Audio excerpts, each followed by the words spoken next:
Hey, it's Pat Rigsby here, and in today's episode, I want to talk with you about incentivized invitations. Let's get started.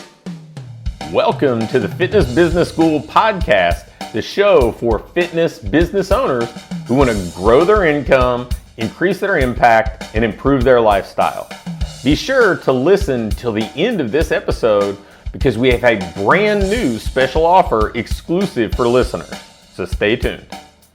One of the simplest marketing tactics that I know is really basic and really simple. And frankly, it's just this twist on referral stuff that we've all heard throughout the years. I don't remember the first place that I heard it, but I even did something along that line. When I was running baseball camps when I was a college baseball coach, there would be this referral incentive. Like if you bring a friend, you get X, you get a discount, whatever.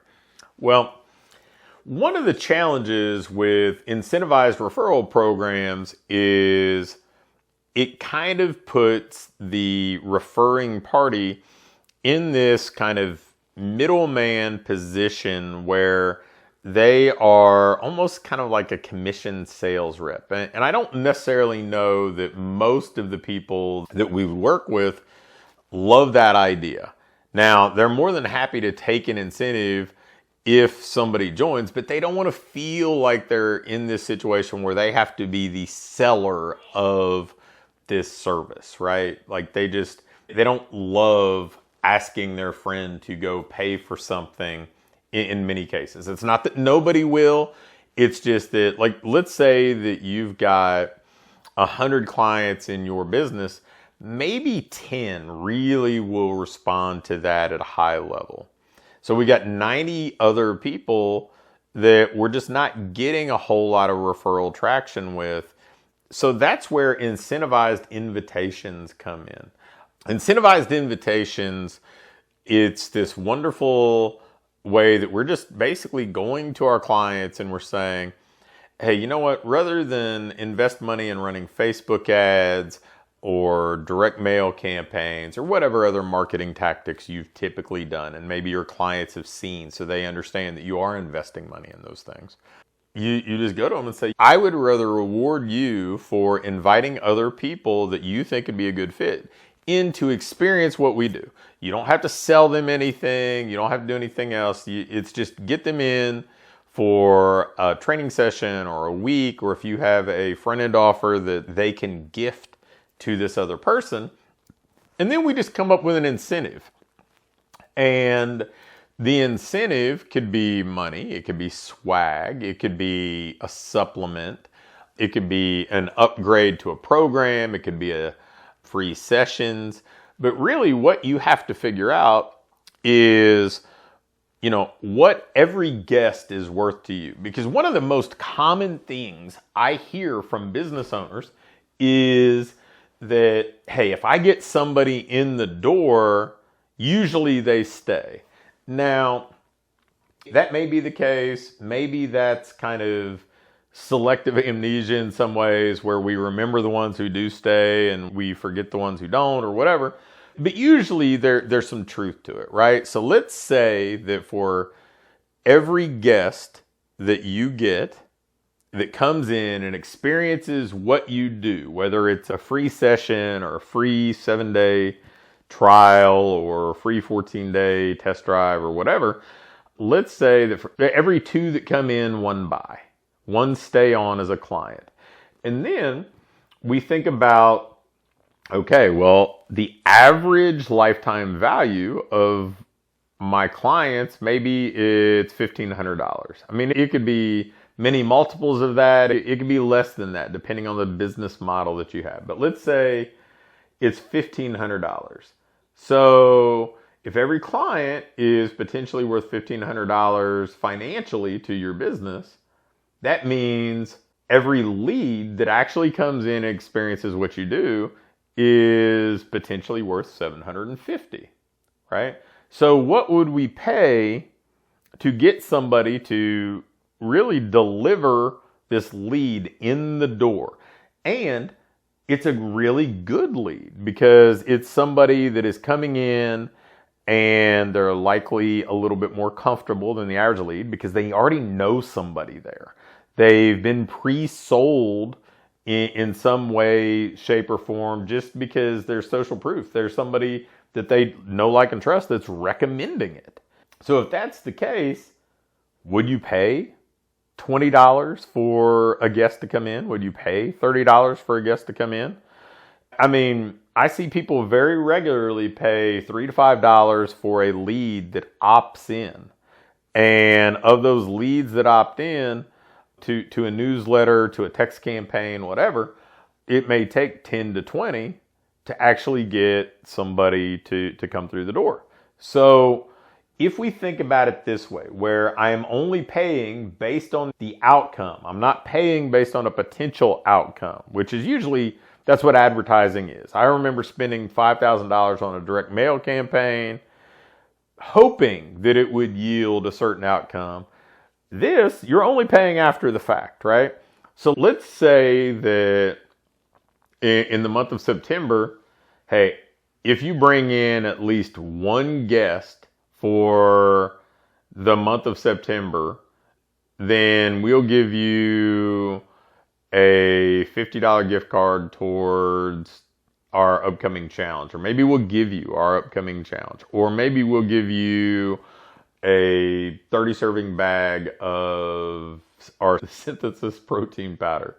Or maybe we'll give you one free personal training session. Or maybe we'll just give you this new custom hooded sweatshirt that we're giving just to our clients who refer. But if we think about it that way, or it could just be a money or a gift card or something like that to a popular local business, to a spa, salon.